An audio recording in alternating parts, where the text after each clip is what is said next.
Okay, let's take a walk around this H registration. So I think it's 1991, this one. Could be 1990, but I think it's 1991. Saab 900 turbo T16 auto aero, the top of the range, top spec, full fat, high power one. Finished in this really nice metallic dark blue. I can't remember what the exact colour name's called, with all the aero trim down the sides and around the arches and stuff. We've sold this vehicle before, and the last owner's done about 5,000 miles on it. It's just come back into us. Sorry about the wind here. You may not be able to hear me very well. It's so windy here today, but I'll try and get through it. He's certainly looked after it. It's in as good a shape as it was when we sold it to him. He's had it fully serviced and had new CV joints fitted to it as well. And it's now showing, I think, 114,000 miles, 114, which is quite low for one of these. Very, very original car. There are one or two marks on it here and there, but it's a nice ungot at original one. I know when we first bought the car, we bought it from a lady that had owned it for many, many years, which is always quite helpful. Right, let's go around and pick out some good bits and bad bits. The paint is, I think, 100% original on it, so there's a few sort of like scratches and marks in it here and there. Around the front end, the front bumper is scuffed on both corners, especially the right corner. Bit scuffed on the near side corner, not too bad. And there's obviously a bit of stone chips and nicks and stuff on the front bumper there.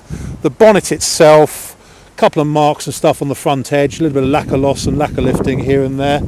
As I say, it's 20 years old now, and a few stone chips just on the top there, but it is, as I say, largely, I think, almost entirely original paintwork on it.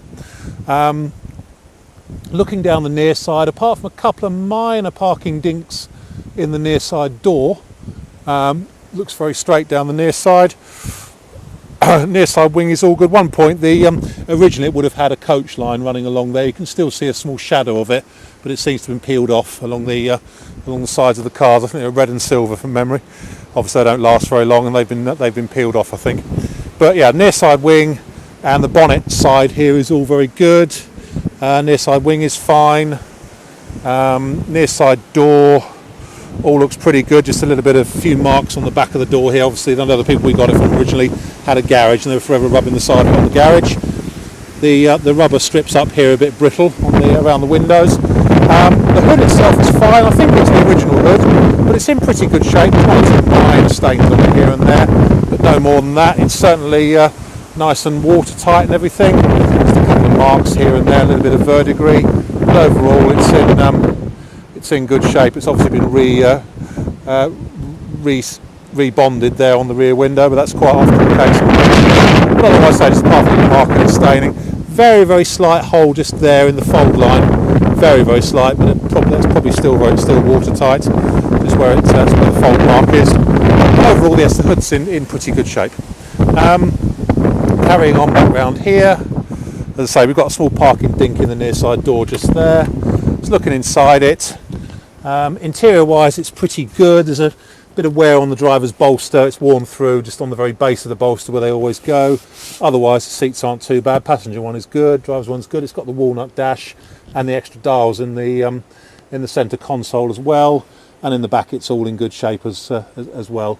All the roof lining looks nice and stuff. It all looks exactly as it should in there. Let's have a look here on the doors. Bit of rust on the passenger door. One sort of small hole just there in the bottom frame on the passenger door, but no more than that.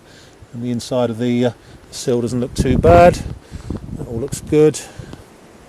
Near side rear wing, one or two tiny marks, a small mark in the paint just there. That's about it. Around the tail end, rear bumper, again a bit scuffed on the near side rear bumper corner, and a small sort of mark just there on the near side rear corner. Offside rear corners, again a bit scuffed, so really all four bumper corners are a little bit scuffed on it. Boot lid is all good, apart from a couple of outer dents, shall we say, where someone's closed something on the boot, that's been inside the boot, and it's pushed the skin up very slightly just there and there, but that's very, very, very, very slight. Looking down the offside, apart from again a sort of a slightly larger couple of parking dinks in the driver's door, it all looks pretty dent-free down there. On the offside wing here, we've got the fuel filler flappers rusted, as it always tends to do on these, just around there. Fuel filler flaps rusted. Again, the coach line has been removed. and it is rusting as these always do. When they've got the aero kit on, water gets behind this plastic trim here, and it makes the arch rust up a bit, bubbling there and bubbling around the front of the arch there. But that's about your lot. Also a bit of bubbling just up here under the paint on the top of the offside rear wing here, a little bit there as well. Offside door, again there's a slight parking depression dent just there, but it hasn't broken the paint, just there, another one there, and a very, very slight scuff just in the paintwork along there. Not too bad, but it's, you can't really see it unless you look at it obliquely. Offside mirror housing, the outer casing is broken. The mirror still works properly and everything, but so the outer casing has taken a knock at some stage, which has knocked a section out of it. Offside of the bonnet is all good along here where they rust. Offside front wing all looks good. Brand new set of virtually new set of Nexon 195/50 R16 tyres on it. They are a matching set, and that's all nice. Screen has got a couple of chips in it, but they haven't got any worse in the time since we last sold the car. There's one here which looks like it's possibly been filled, but it's not too big, shall we say, and it hasn't got any worse than the last year. And a couple of minor chips here inside the wiper arm area, but again they're not big enough yet to worry the MOT man. And as I say, they don't seem to have got any worse since we last sold the vehicle. Right, let's have a look inside. Again, on the driver's side, as we said, the bolster is a bit worn in the bottom corner just there. It's worn through to the base frame. Yeah, 113,000 miles actually, 113. And the interior is all in pretty nice shape actually. Driver's door isn't too bad, a little bit of bubbling just on the bottom frame just there. That's about it. It's a really nice car. I love it. And it drives beautifully, and it's a good old bus. My name's Simon. You can reach me on 0771 906 9353, or in the office on 0118 946 3352, or you can go to our website, which is www.motodrome.co.uk.